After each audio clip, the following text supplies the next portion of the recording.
Hello दोस्तों, अगर आप आज के डेट में सेंट्रल बैंक ऑफ इंडिया में सेविंग्स अकाउंट्स ओपन करवाने की सोच रहे हो तो फिर ये वीडियो को बिल्कुल भी स्किप मत करिएगा, क्योंकि आज का ये पूरा वीडियो इसी के ऊपर होने वाला है। आज के इस वीडियो में हम बेसिकली ये जानेंगे कि अगर आप सेंट्रल बैंक ऑफ इंडिया में सेविंग्स अकाउंट ओपन करवाते हो तो यहाँ पर आपको कितना बेनिफिट्स देखने को मिलता है और कितना हिडन चार्जेस देना पड़ता है। साथ ही साथ आप जाते हो ब्रांच पर तो वहां पर कर्मचारियों का व्यवहार आपके प्रति किस तरीके का होता है, यानी कि सारे के सारे पॉइंट्स के ऊपर हम बिल्कुल डिटेल से डिस्कशन करेंगे। तो वीडियो स्टार्ट करते हैं। देखो, सबसे पहले मैं आप लोगों को बता दूं कि central bank of India government sector का बैंक है। इसके अलावा अगर हम पैसे को लेकर के बात करें कि आपका पैसा इस बैंक में किस हद तक सुरक्षित रहेगा, तो भाई सभी बैंकों की तरह ये भी बैंक DICGC से इंश्योर होता है, जो कि RBI की एक सब्सिडी बॉडी है, जिसके अंतर्गत आपका 5 लाख रुपए तक का अमाउंट बिल्कुल सुरक्षित होता है। अब दूसरी बात, अगर हम मोबाइल बैंकिंग को लेकर के बात करें तो देखो, यहाँ पर मोबाइल बैंकिंग और इंटरनेट बैंकिंग भी आपको देखने को मिल जाता है अगर आप सेविंग्स अकाउंट ओपन करते हो तो। और भाई इनके मोबाइल बैंकिंग एप्लीकेशंस के ऊपर 3.6 का रेटिंग है। इसके अलावा 1,38,000 लोगों ने रिव्यू दिया हुआ है।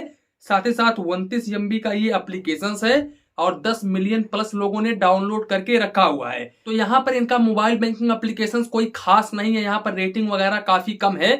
तो यहाँ पर हो सकता है आपको यूज करने में थोड़ी बहुत समस्या आए, लेकिन बेसिक फीचर्स आपको देखने को मिल जाता है, जैसे कि फंड ट्रांसफर वगैरह, बिल पेमेंट वगैरह आप कर सकते हैं। ज्यादा एडवांस लेवल का फीचर्स इनके मोबाइल बैंकिंग एप्लीकेशंस में देखने को नहीं मिलता है। इसके अलावा यहाँ पर मैं आप लोगों को बता दूं कि आज के डेट में सेंट्रल बैंक ऑफ इंडिया आपको सेविंग्स अकाउंट्स के ऊपर 2.50% से लेकर के 4.75% पर एनम का रेट ऑफ इंटरेस्ट ऑफर कर रहा है, और ये इंटरेस्ट रेट क्वार्टरली आपके अकाउंट में क्रेडिट हो जाता है। दोस्तों, यहाँ पर मैं आप लोगों को बता दूं कि अगर आप आज के डेट में सेंट्रल बैंक ऑफ इंडिया में सेविंग्स अकाउंट ओपन करवाने के लिए जाओगे ना, तो जब से सेंट्रल बैंक ऑफ इंडिया ने मिनिमम बैलेंस के ऊपर जो चार्जेस लगाता था वो चार्जेस को नील किया है ना, तब से इनके कर्मचारी कस्टमर्स के साथ में कुछ अलग ही तरीके से व्यवहार करते हैं। देखो, अगर आप इनके ब्रांच में जाओगे सेविंग्स अकाउंट ओपन करवाने के लिए तो वो आपसे सीधे बोलेंगे कि भाई आप किस कंपनी में जॉब वगैरह करते हैं। अगर आप बोल देते हो कि मैं यहाँ पर जॉब करता हूँ, मेरा 15,000 20,000 रुपए सैलरी है, तो फिर वो आपका प्रीमियम सेविंग्स अकाउंट ओपन करके दे देंगे। तो प्रीमियम सेविंग्स अकाउंट के ऊपर फिर वही है कि आपको ज्यादा सर्विस चार्जेस देना पड़ेगा। तो वहां पर जैसे ही आप किसी भी ब्रांच में जाते हो सेंट्रल बैंक ऑफ इंडिया के, तो भाई इनके कर्मचारी से आप सीधे बोलो कि मुझे रेगुलर सेविंग्स अकाउंट ओपन करना है, तो आपका सेविंग्स अकाउंट ओपन हो जाएगा। अगर कोई कर्मचारी आपसे अभद्र व्यवहार करता है, अगर अच्छे तरीके से बात नहीं करते हैं, तो आप दूसरे कर्मचारी से संपर्क करो या फिर आप ब्रांच मैनेजर से बात करो, उनके खिलाफ कंप्लेंट वगैरह फाइल करो। इसके अलावा अगर हम एलिजिबिलिटी क्राइटेरिया को लेकर के बात करें तो यहाँ पर माइनर से भी आप अपना सेविंग्स अकाउंट ओपन करवा सकते हो 10 ईयर्स प्लस से। डॉक्यूमेंट्स में आधार कार्ड, पैन कार्ड वगैरह देना पड़ेगा। इसके अलावा अकाउंट ओपन करते समय आपको अप टू 2,000 रुपए डिपोजिट करना पड़ेगा। अगर आप रूरल में ओपन करवाते हो तो 500 रुपए, सेमी अर्बन में 1000 रुपीज, और अर्बन और मेट्रो सिटीज में ओपन करवाते हो तो 2,000 रुपए आपको यहाँ पर डिपॉजिट करना पड़ेगा अकाउंट ओपन करते समय। हालांकि अकाउंट ओपन होने के बाद में आप चाहे तो उस बैलेंस को निकाल सकते हो। आपका कोई भी सर्विस चार्जेस मिनिमम बैलेंस के ऊपर डेबिट नहीं होगा, क्योंकि सेंट्रल बैंक ऑफ इंडिया ने मिनिमम बैलेंस के ऊपर जो सर्विस चार्जेस लगाता था वो पूरी तरीके से हटा दिया है बहुत पहले ही। इसके ऊपर मैंने ऑलरेडी डिटेल्स में वीडियो भी बनाई हुई है, जिसका लिंक आपको डिस्क्रिप्शन बॉक्स में मिल जाएगा। इसके अलावा सेविंग्स अकाउंट्स के ऊपर आपको 48 पैसे पर एसएमएस अलर्ट के ऊपर चार्जेस देना पड़ता है, लेकिन मैक्सिमम आपको 20 रुपए प्लस GST क्वार्टरली बेसिस पर चार्जेस देना पड़ता है। इसके अलावा अगर आप डुप्लीकेट पासबुक वगैरह लेते हो तो यहाँ पर आपको 100 रुपए प्लस GST चार्जेस देना पड़ता है। सबसे अच्छी बात यह है कि यहाँ पर सेंट्रल बैंक ऑफ इंडिया आपको 20 पेज का चेकबुक रेगुलर सेविंग्स अकाउंट्स के ऊपर बिल्कुल फ्री ऑफ कॉस्ट में ऑफर करता है पर फाइनेंशियल ईयर। अब यहाँ पर अगर आप एक्स्ट्रा चेकबुक वगैरह लेते हो तो फिर इस केस में यहाँ पर अगर आप ब्रांच के माध्यम से चेकबुक अप्लाई करते हो तो यहाँ पर आपको 4 रुपए प्लस GST पर पेज का चार्जेस देना पड़ेगा। और अगर आप डिजिटली माध्यम से यानी कि मोबाइल बैंकिंग के जरिए अप्लाई वगैरह करते हो तो फिर यहाँ पर आपको 3 रुपए प्लस GST पर पेज का चार्जेस देना पड़ेगा। साथ ही साथ अगर हम यहाँ पर कैश हैंडलिंग चार्जेस को लेकर के बात करें, जैसे कि कैश डिपॉजिट वगैरह करने के लिए जाते हो तो यहाँ पर आप चाहे तो अपने होम ब्रांच पर कैश डिपॉजिट करो, चाहे तो आप नॉन होम ब्रांच पर कैश डिपॉजिट करो। यहाँ पर भाई आप 5 ट्रांजेक्शन यानी कि 5 बार कैश डिपॉजिट बिल्कुल फ्री ऑफ कॉस्ट में कर सकते हैं। अब यहाँ पर अगर आप इस लिमिट को क्रॉस करते हैं तो फिर आपको 25 रुपए plus GST per transaction charges देना पड़ेगा। लेकिन आप एक बात का जरूर ध्यान रखें कि यहाँ पर आप ज्यादा से ज्यादा 2 लाख रुपए ही free per day cash deposit कर सकते हैं। अगर आप इस लिमिट को क्रॉस करते हैं तो फिर इस केस में आपको 1 रुपीज पर 1000 के हिसाब से चार्जेस देना पड़ेगा और मिनिमम आपको 25 रुपए plus GST per transaction charges देना पड़ेगा। आप एक हिसाब से ऐसा समझो, देखो यहाँ पर 5 ट्रांजेक्शन का जो लिमिट है वो अगर क्रॉस करते हो तो भी आपको 25 रुपए प्लस जीएसटी देना पड़ेगा।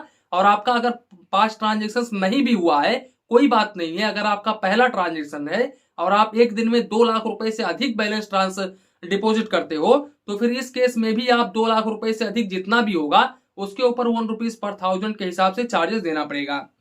इसके अलावा यहाँ पर मैं आप लोगों को बता दूं, जो नोट आप डिपॉजिट करने के लिए जाते हो ना, चाहे तो वो 100 रुपए का हो चाहे तो वो 50 रुपए का हो, ज्यादा से ज्यादा आप 1000 पीस ही डिपॉजिट कर सकते हैं एक दिन में। अगर आप इस लिमिट को क्रॉस करते हैं तो फिर यहाँ पर भी आपको 100 पीस का 10 रुपए plus GST per transaction charges देना पड़ेगा। बाकी कैश विड्रॉवल को लेकर के बात करें, आप चाहे तो होम ब्रांच के जरिए पैसे निकालो चाहे तो आप नॉन होम ब्रांच के जरिए पैसे निकालो, तो आप एक महीने में 5 बार पैसे निकाल सकते हो बिल्कुल फ्री ऑफ कॉस्ट में। अगर आप इस लिमिट को क्रॉस करते हो तो फिर यहाँ पर आपको 2 रुपीज पर 1000 के हिसाब से चार्जेस देना पड़ेगा और मिनिमम आपको यहाँ पर 25 रुपए plus GST per transaction charges देना पड़ेगा।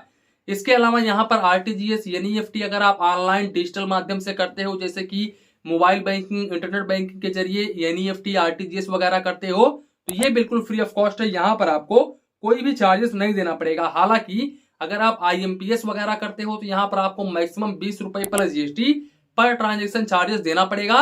अब वो डिपेंड करता है कि आप कितना आईएमपीएस कर रहे हो, उसी के अकॉर्डिंग आपको चार्जेस देना पड़ेगा। इसके अलावा यहाँ पर सेंट्रल बैंक ऑफ इंडिया आपको रेगुलर सेविंग्स अकाउंट्स के ऊपर क्लासिक वेरिएंट का डेबिट कार्ड ऑफर करता है।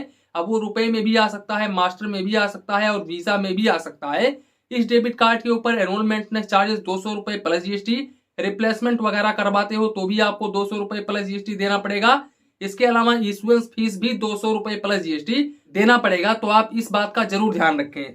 दोस्तों जानकारी के लिए हम आप लोगों को बता दें कि इस डेबिट कार्ड से आप इनके ओन बैंक के एटीएम से एक महीने में 5 बार यानी कि 5 फाइनेंशियल और नॉन फाइनेंशियल ट्रांजेक्शन कर सकते हैं। आप चाहे तो आप पैसे निकालो चाहे तो आप बैंक बैलेंस इंक्वायरी वगैरह करो, आप 5 ट्रांजेक्शन कर सकते हो एक महीने में। अगर आप इस लिमिट को क्रॉस करते हो तो फिर इस केस में 15 रुपए प्लस जीएसटी पर फाइनेंशियल ट्रांजेक्शन के ऊपर चार्जेस देना पड़ेगा और नॉन फाइनेंशियल ट्रांजेक्शन के ऊपर 5 रुपए प्लस जीएसटी चार्जेस देना पड़ेगा पर ट्रांजेक्शन। इसके अलावा दूसरे बैंक के एटीएम से या फिर मेट्रो सिटी से यानी कि दूसरे बैंक के एटीएम से आप एक महीने में 5 फाइनेंशियल और नॉन फाइनेंशियल ट्रांजेक्शन कर सकते हैं और मेट्रो सिटी से आप एक महीने में 3 फाइनेंशियल और नॉन फाइनेंशियल ट्रांजेक्शन कर सकते हैं। अब अगर आप इस लिमिट को क्रॉस करते हैं तो फिर इस केस में फाइनेंशियल ट्रांजेक्शन के ऊपर 23 रुपए प्लस जीएसटी और नॉन फाइनेंशियल ट्रांजेक्शन के ऊपर 10 रुपए plus GST per transaction charges देना पड़ेगा। इसके अलावा अगर आप इस एटीएम कार्ड से किसी भी एटीएम मशीन पर पैसे निकालने के लिए जा रहे हो और उस वक्त आपके अकाउंट में बैलेंस ना होने की वजह से आपका जो ट्रांजेक्शन है वो डिक्लाइन हो जाता है, तो फिर इस केस में आपको यहाँ पर 25 रुपए plus GST per transaction charges देना पड़ेगा। साथ ही साथ मैं आप लोगों को बता दूं कि इस डेबिट कार्ड से आप अप टू 1 लाख रुपए फ्री पर डे ट्रांजेक्शन कर सकते हैं।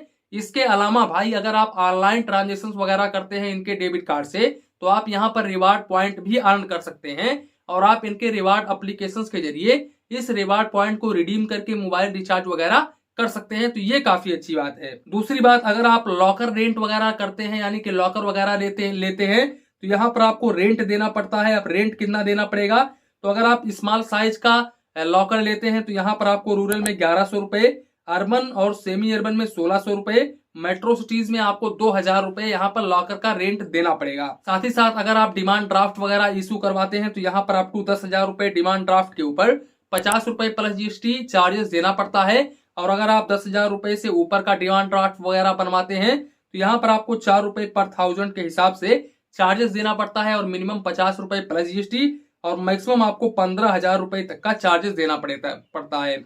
इसके अलावा अगर आप यहाँ पर चेक्स इंक्लूडिंग ईसीएस बिल्स वगैरह रिटर्न हो जाता है, जैसे कि अगर चेक्स वगैरह आपके अकाउंट पर लगा हुआ है, ईसीएस वगैरह है वो रिटर्न हो जाता है इनसफिशिएंट बैलेंस होने की वजह से, तो फिर इस केस में आपको यहाँ पर अप टू 1 लाख रुपए तक के अमाउंट के ऊपर आपको 200 रुपए प्लस जीएसटी पर इंस्ट्रूमेंट चार्जेस देना पड़ेगा। यानी कि अगर आपके मान लीजिए आपके अकाउंट के ऊपर ईसीएस लगा हुआ है, और 1 लाख रुपए तक का ईसीएस है, यानी कि 1 लाख रुपए से कम का है, और आपके अकाउंट में बैलेंस ना होने की वजह से आपका जो ईसीएस है वो डेबिट नहीं हो पाता है, तो फिर इस केस में बैंक जो चार्ज लगाएगी वो लगाएगी 200 रुपए प्लस जीएसटी।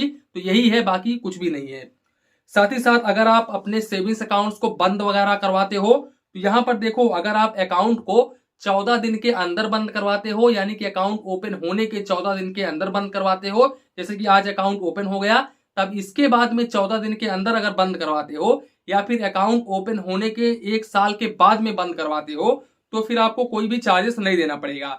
लेकिन अगर आप अकाउंट ओपन होने के 14 दिन के बाद में और 1 साल के अंदर बंद करवाते हो, तो फिर इस केस में आपको 300 रुपए plus GST regular savings accounts के ऊपर सर्विस चार्जेस देना पड़ेगा अकाउंट क्लोजर का। तो दोस्तों ये था सेंट्रल बैंक ऑफ इंडिया का रेगुलर सेविंग्स अकाउंट। वैसे अगर आप मेरी मानो तो सेंट्रल बैंक ऑफ इंडिया इतना कोई अच्छा सर्विस आपको प्रोवाइड नहीं करता है। इससे अच्छा है कोटक महिंद्रा बैंक। आप प्राइवेट बैंकों की तरफ भी जा सकते हो, क्योंकि वहां पर भी सर्विस चार्जेस आज के डेट में काफी कम देना पड़ रहा है। वैसे अगर आप गवर्नमेंट बैंक में ही ओपन करवाना चाहते हो अपना सेविंग्स अकाउंट, तो इससे अच्छा है स्टेट बैंक ऑफ इंडिया। इसके अलावा बैंक ऑफ बड़ौदा भी अच्छा है, पंजाब नेशनल बैंक भी अच्छा है। यानी कि ये जो बैंक है ये थोड़े से बड़े लेवल के बैंक है, और इनका जो मोबाइल बैंकिंग एप्लीकेशन होता है वो भी सेंट्रल बैंक ऑफ इंडिया से कहीं ज्यादा बेहतर होता है। तो आप चाहे तो इन बैंकों की तरफ भी जा सकते हैं। वैसे मैं ये नहीं कह रहा हूं कि सेंट्रल बैंक ऑफ इंडिया बेकार बैंक है, अच्छा बैंक नहीं है। इनका जो सर्विस है ये थोड़ा सा यहाँ से डाउन है, जैसे कि state bank of India, Punjab national bank या फिर बैंक ऑफ बड़ौदा से थोड़ा डाउन है। बाकी भाई ये भी गवर्नमेंट बैंक है, ये भी काफी अच्छा बैंक है। आप चाहे तो इस बैंक की तरफ जा सकते हो। तो कुल मिलाकर के ये था आज का वीडियो, यहीं पर समाप्त करते हैं। वीडियो पसंद आया हो तो प्लीज वीडियो को एक लाइक करिए और अपने चैनल फाइनेंस बैंकिंग को सब्सक्राइब करिए। मन में कुछ डाउट हो, कंफ्यूजन हो तो प्लीज कमेंट करिए। धन्यवाद, मिलते हैं नेक्स्ट वीडियो में।